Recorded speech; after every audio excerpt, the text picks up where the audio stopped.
Hello students, hope you all are fine. तो आपने Diwali vacation अच्छे से एंजॉय किया होगा, है ना। तो आज के हमारे हिंदी के लेक्चर में हमारा लेसन नंबर 9 है ओणम। तो वो हम आज पढ़ेंगे। ओके, तो सबसे पहले आपको आपकी फेयर बुक में लेसन नंबर 9 का हेडिंग देना है ओणम, एंड देन आपको शब्दार्थ लिखने हैं। ओके, तो चलो सबसे पहले हम शब्दार्थ देखते हैं। सो फर्स्ट है श्रावण। श्रावण मीन्स की Sawan, the main month of rainy season. Shravan मास आता है ना, वो वाला। ओके, देन समृद्धि। समृद्धि मीन्स की खुशहाली, प्रॉस्पेरिटी।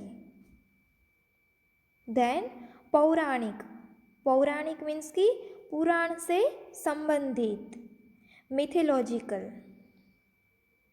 देन पराक्रमी। पराक्रमी मीन्स की वीर, ब्रेव। देन योगदान। योगदान मीन्स की सहायता देना, भाग लेना, पार्टिसिपेशन।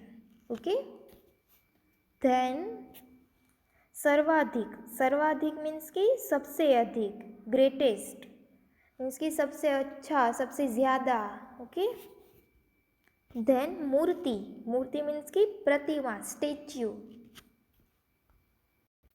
देन परंपरागत। परंपरागत मीन्स की परंपरा के अनुसार, ट्रेडिशनल। देन कलाकृतियाँ मीन्स की कलात्मक मूर्तियाँ आदि, वर्क ऑफ आर्ट। अलग अलग आर्ट होता है, अलग अलग आर्ट होता है, उसमें वर्क किया होता है, वैसे। ओके,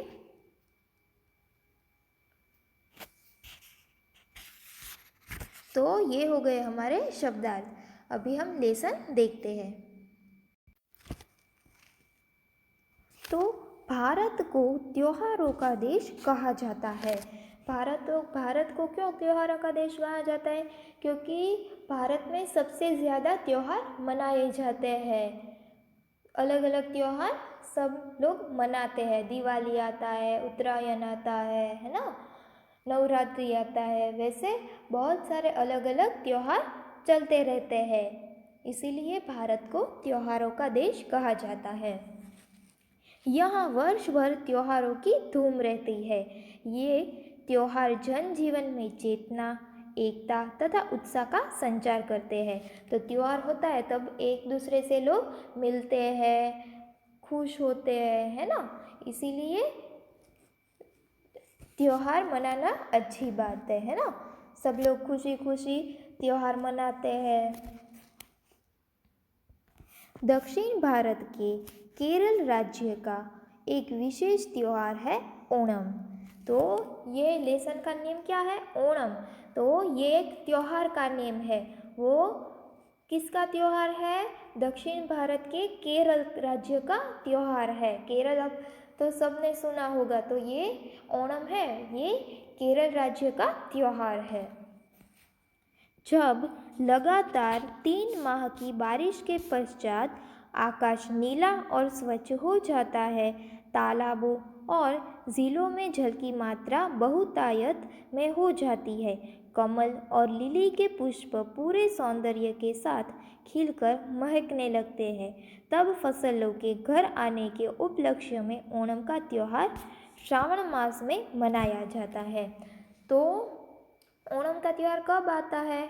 जब लगातार 3 माह की बारिश के पश्चात, मतलब कि 3 महीने की बारिश के बाद, पश्चात मीन्स की बाद, जब आकाश नीला हो जाता है, बारिश आती है तब तो कैसे काले काले बादल हो जाते हैं, फिर बारिश चली जाती है, 3 माह के बाद आकाश कैसा हो जाता है? नीला एंड स्वच्छ हो जाता है, और तालाबों और झीलों में भी पानी बहुत बढ़ जाता है, अच्छे से तालाबों में पानी भर जाता है, झीलों में भी पानी आ जाता है, और उसमें कमल और लिली के फूल है, पुष्प मीन्स की फूल, वो पूरे सौंदर्य के साथ खिलकर महकने लगते हैं। वो कमल और लिली के फूल है वो भी अच्छे से खिलकर बहुत महकने लगते हैं। और तब फसलों मीन्स के हमने जो खेत में उगाया होता है वो फसल को घर आने के उपलक्ष्य में ये ओणम का त्यौहार श्रावण मास में मनाया जाता है। फसलों को भी वो लोग घर लाते हैं, इसीलिए फिर वो ओणम का त्यौहार मनाते हैं, श्रावण मास में मनाते हैं। ओके। मलयालम में इस मास को चैत मासम भी कहते हैं। तो मलयालम है उसमें ये मास को चैत मास भी कहते हैं, चैत मासम भी कहते हैं। इस समय ऐसा लगता है मानो प्रकृति ओणम के स्वागत की तैयारी कर चुकी हो। तो प्रकृति मीन्स की नेचर भी ये ओणम क्या त्यौहार के स्वागत की तैयारी कर चुकी हो वैसा लगता है। क्यों? क्योंकि आकाश भी नीला एंड स्वच्छ हो जाता है, चारों ओर ग्रीनरी छा जाती है एंड तालाबों में भी पानी भर जाता है एंड फूल पेड़ वो सब भी खिल जाते हैं, फिर महकने लगते हैं फूल। इसीलिए कहा गया है कि प्रकृति भी ओणम त्योहार की स्वागत की तैयारी कर रहा है। प्रत्येक त्योहार के साथ कोई ना कोई कथा अवश्य जुड़ी होती है। मीन्स कि हर एक त्योहार होता है उसके साथ कोई ना कोई कथा अवश्य जुड़ी होती है। जैसे हम दशहरा मनाते तो उसके साथ कैसे रावण की कथा जुड़ी हुई है, फिर दिवाली मनाते तो कैसे राम भगवान की कथा उससे जुड़ी होती है ना। तो वैसे ही प्रत्येक मीन्स कि हर एक त्यौहार के साथ कोई ना कोई कथा अवश्य जुड़ी होती है। ओणम के साथ राजा महाबली की पौराणिक कथा जुड़ी है। तो ये ओणम का त्यौहार है, उसके साथ कौन सी कथा जुड़ी हुई है? राजा महाबली की पौराणिक मतलब कि उसके समय की है ना, पौराणिक मतलब कि पहले क्या कथा जुड़ी हुई है। प्राचीन काल में महाबली नाम का राजा केरल राज्य में राज करता था। प्राचीन काल मतलब कि पहले के समय में महाबली नाम का राजा केरल राज्य में राज करता था। उसके राज्य में चारों ओर सुख समृद्धि फैली हुई थी। तो पहले के ज़माने में महाबली नाम का राजा केरल राज्य में राज करता था और जब वो राजा था तब उसके राज्य में चारों ओर सुख और समृद्धि फैली हुई थी। महाबली अत्यंत पराक्रमी था। पराक्रमी महाबली बहुत ही अत्यंत मीन्स की बहुत ही पराक्रमी था। पराक्रमी मीन्स की बहुत ही ब्रेव था, वीर था।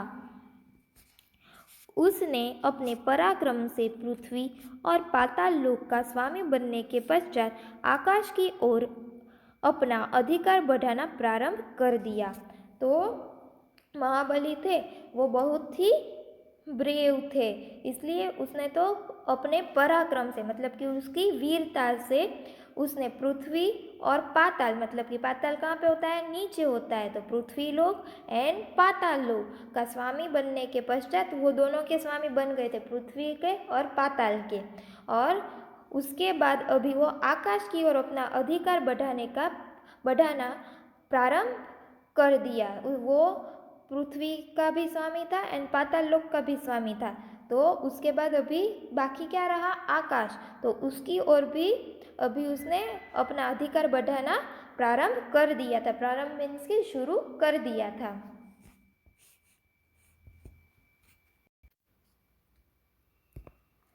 देवराज इंद्र की प्रार्थना पर भगवान विष्णु ने वामन रूप धारण करके महाबली को पाताल लोक भेज दिया। तो देवराज इंद्र थे, देवराज इंद्र को तो सब पहचानते हैं ना। तो देवराज इंद्र की प्रार्थना पर भगवान विष्णु ने वामन रूप धारण करके महाबली को पाताल लोक भेज दिया। तो देवराज इंद्र की प्रार्थना पर मतलब कि देवराज इंद्र ने प्रार्थना की तो भगवान विष्णु ने अपना वामन रूप धारण करके महाबली को कहाँ पे भेज दिया? पाताल लोक भेज दिया। राजा महाबली की प्रार्थना से प्रसन्न होकर भगवान विष्णु ने उन्हें वर्ष में एक बार पृथ्वी पर अपने राज्य में आने का आशीर्वाद दिया। तो देवराज इंद्र ने प्रार्थना की, इसीलिए भगवान विष्णु ने वामन रूप धारण करके महाबली को कहाँ पे भेज दिया? पाताल लोक पे भेज दिया।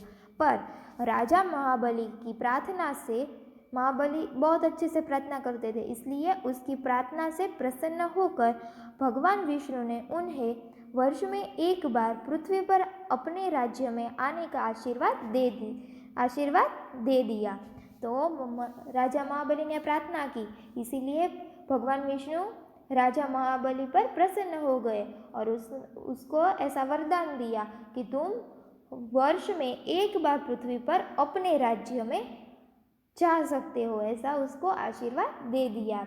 वर्ष में कितनी बार? एक ही बार पृथ्वी पर अपने राज्य में जा सकते हो। केरल वासियों का दृढ़ विश्वास है कि प्रत्येक वर्ष राजा महाबली तिरुओणम के दिन अपने राज्य में आते हैं।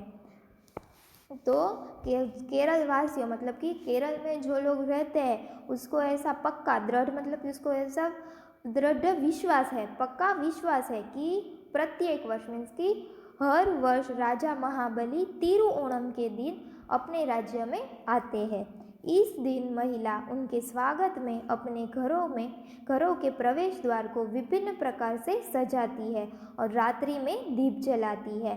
तो तिरुओणम के दिन सभी महिलाएं अपने घरों में अपने प्रवेश द्वार को विभिन्न प्रकार से मतलब कि अलग अलग प्रकार से सजाती है और रात को दीप जलाती है। क्यों? क्योंकि उन लोगों को ऐसा लगता था कि महाबली आते हैं, इसलिए उसके स्वागत के लिए ये लोग सब ऐसे सजाते हैं। हम कैसे दिवाली में रात को दिए जलाते हैं, है ना, वैसे ही फिर रंगोली बनाते हैं, है ना, तो वैसे ही ये लोग ओणम के त्यौहार पर ऐसा करते हैं। ओणम आनंद और उल्लास का पर्व है। यह 5 दिनों तक मनाया जाता है। तो ओणम आनंद और उल्लास का त्यौहार है। तो ओणम कितने दिनों तक मनाया जाता है? 5 दिनों तक मनाया जाता है। पहले दिन घर की लिपाई पुताई तथा पास पड़ोस को स्वच्छ किया जाता है। तो पहले दिन ये लोग सब क्या करते हैं? अपने घरों का साफ करते हैं, फिर आसपास के बाहर भी वो सब स्वच्छ करते हैं। सब घरों के आंगन रंग बिरंगी फूलों से बनी रंगोली से सजाए जाते हैं। फिर ये लोग सब क्या करते हैं? आंगन में रंग बिरंगी फूलों से वो लोग रंगोली बनाते हैं, वैसे वो लोग सजाते हैं। पहले तो घर की साफ सफाई करते हैं, फिर अपने आंगन को आसपास के पड़ोस को भी वो स्वच्छ करते हैं। हमारे घर के आसपास जो एरिया हमारा होता है उसको भी हम साफ़ करते हैं ना, दिवाली आती है तब, तो वो लोग भी ऐसा करते हैं। फिर वो लोग अपने आंगन में रंग बिरंगी फूलों से बनी रंगोली से सजाते हैं, जिसे पुक्कलम कहते हैं। तो फूलों से रंगोली और ये सब बनाते हैं, उसको क्या बोलते हैं? पुक्कलम कहते हैं ये लोग। इसकी सजावट में परिवार के बच्चे बूढ़े सभी उत्साहपूर्वक योगदान देते हैं। मतलब कि ये सारी घर सजाने में, फिर रंगोली बनाने में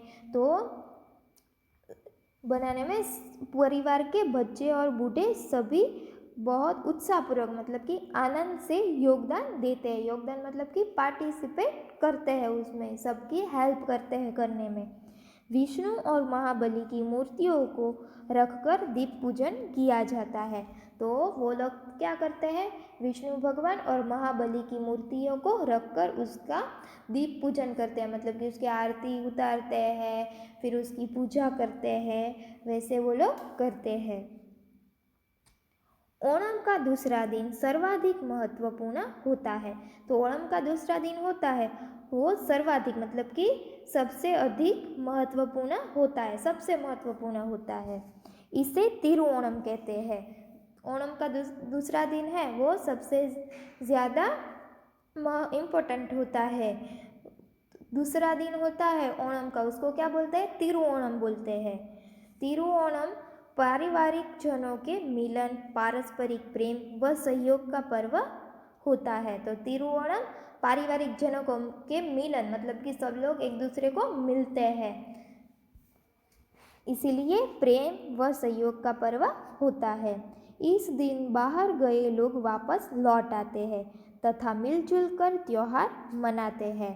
तो बाहर गए होते हैं, बाहर जॉब करने गए होते हैं, फिर दूसरे गांव गए होते हैं, तो वो लोग भी ये त्यौहार आता है तब वो सब भी अपने अपने गांव ये केरल में आ जाते हैं और सबके साथ ये त्यौहार मनाते हैं। हमारे यहाँ कैसे दिवाली होती है तो सब बाहर होते हैं, वो अपने घर आ जाते हैं, फिर दिवाली मनाते हैं ना, वैसे ही केरल में ओणम का त्यौहार आता है।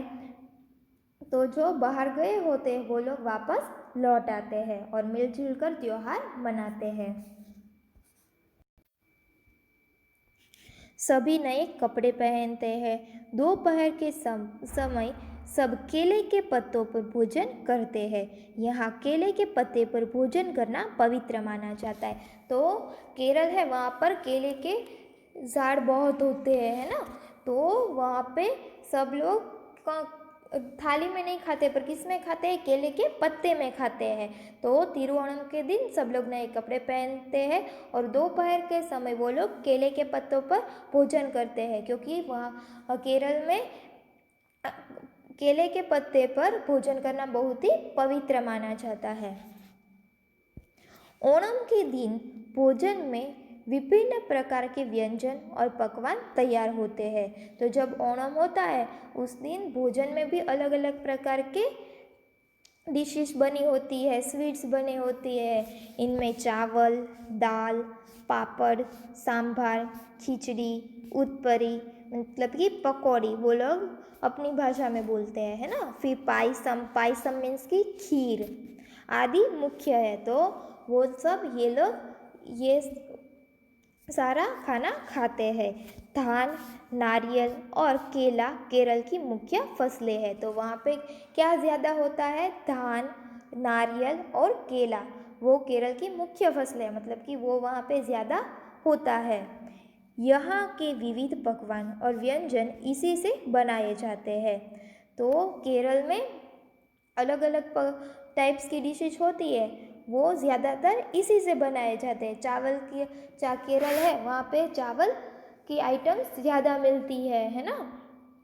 चावल से क्या क्या बनता है, हाँ, डोसा भी बनता है। तो वैसी अलग अलग डिशेस वहाँ पे ज़्यादा बनाई जाती है।